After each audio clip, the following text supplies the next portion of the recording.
Hi friends, welcome back to my channel English in Easy Way. Today I am discussing with you parts of speech. Parts of speech প্রধানত হচ্ছে 8 প্রকার। এখানে দেখো তোমাদের কাছে আমি উপস্থাপন করেছি সহজভাবে। Parts of speech. Parts of speech: noun, pronoun, adjective, verb, adverb, preposition, conjunction, interjection. 8 প্রকার হচ্ছে পার্টস অফ স্পিচ। পার্টস মানে অংশ, অফ স্পিচ একটা বাক্যের অংশ। স্পিচ মানে বাক্য বা কথার অংশকে পার্টস অফ স্পিচ বলে। তারপরে যদি কেউ জিজ্ঞাসা করে what is parts of speech, তাহলে পার্টস অফ স্পিচ মানে হচ্ছে বাক্যের এক একটি অংশ। বাক্যের পার্টস মানে অংশ, অফ স্পিচ বাক্যের বা কথার এক একটি অংশ।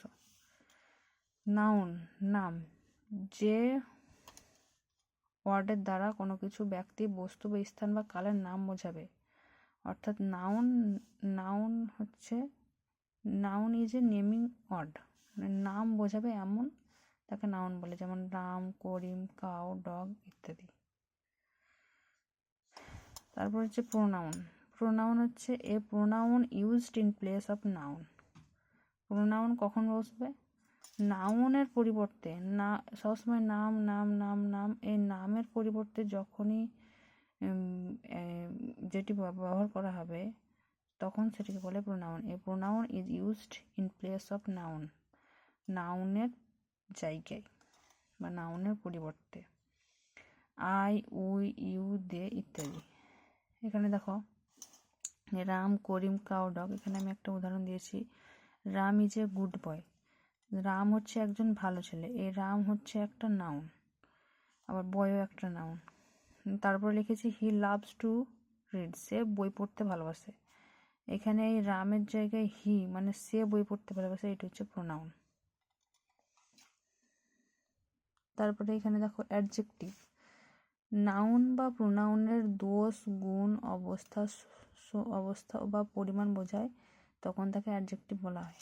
এই যে নাউন আর এই যে প্রোনাউন, এই নাউন বা প্রোনাউনের দোষ, গুণ, সংখ্যা, অবস্থা, পরিমাণ বোঝায়, তখন তাকে বলা হয় অ্যাডজেক্টিভ। এখানে দেখো উদাহরণটা দেখো, রাম ইজ এ গুড বয়। রাম হচ্ছে একটা ভালো ছেলে।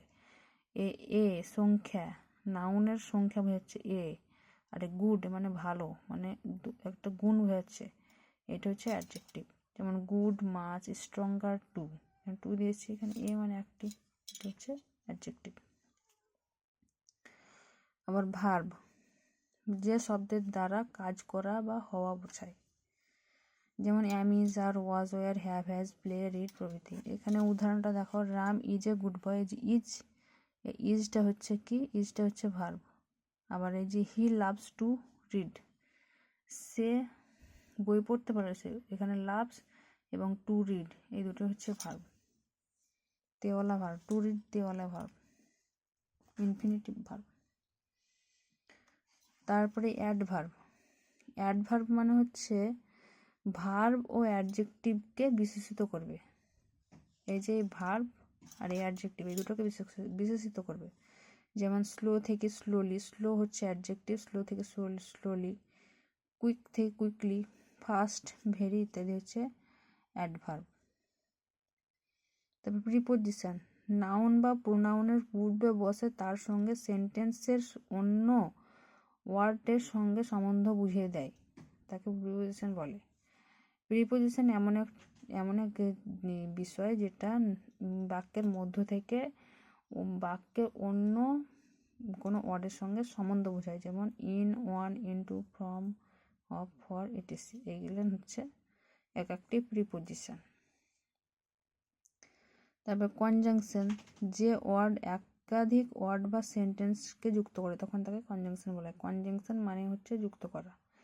এখানে প্রিপোজিশন মানে পূর্বে বসবে, ওয়ার্ডের পূর্বে বসবে। প্রি মানে পূর্বে, পজিশন মানে অবস্থান, পূর্বে অবস্থান। এখানে কনজাংশন মানে হচ্ছে সংযুক্ত করা, যে ওয়ার্ডের দ্বারা একাধিক ওয়ার্ড বা সেন্টেন্সকে যুক্ত করে, তখন তাকে বলা হয় কনজাংশন। যেমন and, but, or, either, neither ইত্যাদি। আর এটা হচ্ছে ইন্টারজেকশন।